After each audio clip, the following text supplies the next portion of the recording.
Who owns the rights to create an artificial tornado? See, Volvo had just used one in a big car commercial, but Universal Studios, who was riding high on the success of the movie Twister, claimed they had the exclusive rights for a new theme park attraction. So, how can you possibly own a tornado? Well, that's exactly why a certain professor got that phone call. Now, Universal Studios didn't call up a special effects artist or a Hollywood wizard. Nope. They called a professor of atmospheric science at the University of Kansas. Professor Eagleman got pulled right into the middle of this legal storm for one simple reason. He had, quite literally, written the book on how to build one. So how on earth does a university professor become Hollywood's go-to tornado guy? Because years earlier, he had published the precise blueprint for creating the world's first unconfined artificial tornado, right there in his lab. He wasn't just some expert they found, he was the guy who invented it. And you know, the science behind it was actually pretty straightforward. In his lab, he just used 3 fans to pull air up through a hole in the ceiling, which created the rotation. Then you add a little bit of steam so you can actually see it. And boom, a stable, miniature tornado stretching from the floor to the ceiling. He knew he could have patented it, but as a professor, he chose to publish his method for the whole world to see. And that decision, well, it was about to have some huge consequences. So because Professor Eagleman's book had made this science public knowledge, Volvo couldn't claim they invented it. Universal Studios won the lawsuit. And the result? They built a massive, 50-foot-tall replica of his lab experiment for their Twister ride in Orlando. For nearly 2 decades, millions of people got to see his science brought to life as a theme park blockbuster. But this is where the story for me gets even better. This tornado-taming scientist, the guy consulting for Hollywood and even NASA, he admitted that becoming a professor was something he had never, ever imagined for himself. And the reason why takes us very, very far away from any university or laboratory. Get this. The man who would one day have a lawyer telling him to name his price was the 11th of 12 children. And that one fact right there tells you just about everything you need to know about the world he came from.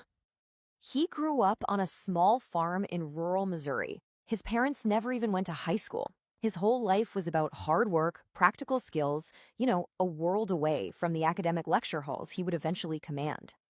And his formal education? It all started right here. A one-room schoolhouse with all 8 grades learning together in the same space. It's an environment that just feels like it's from a different universe than the world of advanced atmospheric science. So this brings us to the big question, right? If he didn't come from a world of fancy schools or special training, where did this incredible scientific mind actually come from? Well, it turns out the answer was all around him his entire childhood. You can see the scientist in him, even as a little kid. When the farm stream dried up and then refilled with fish, he had to know how. That's curiosity. He didn't just buy toys, he engineered his own powerful slingshots from tree branches and old shoe leather. That's ingenuity. That farm wasn't just his home. It was his very first laboratory.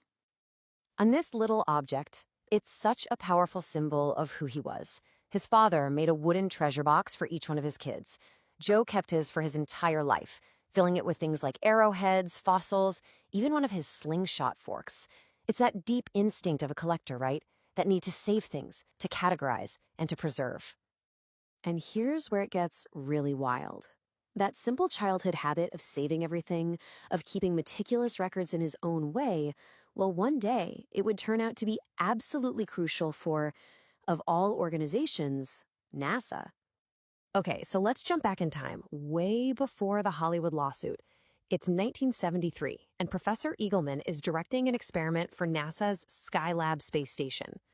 The mission was to see if they could measure soil moisture all the way from space, something that would be a total game changer for farming. After the mission, NASA sent him all the raw data to analyze. Now, fast forward nearly 30 years. The Department of Agriculture desperately needed that original Skylab data for a new project. But there was a massive problem. In what must be a shocking oversight, NASA had somehow lost or destroyed every single copy of that priceless data. It was just gone.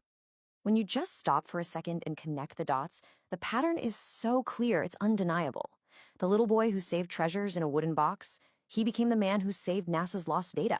The kid who engineered slingshots from scraps, He became the professor who engineered a tornado from ceiling fans.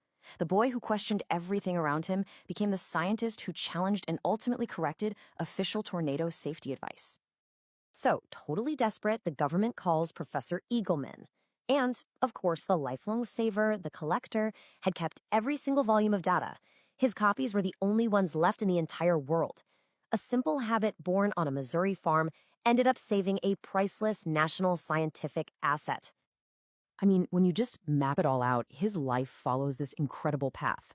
In the 60s, he's taking on established wisdom about tornado safety.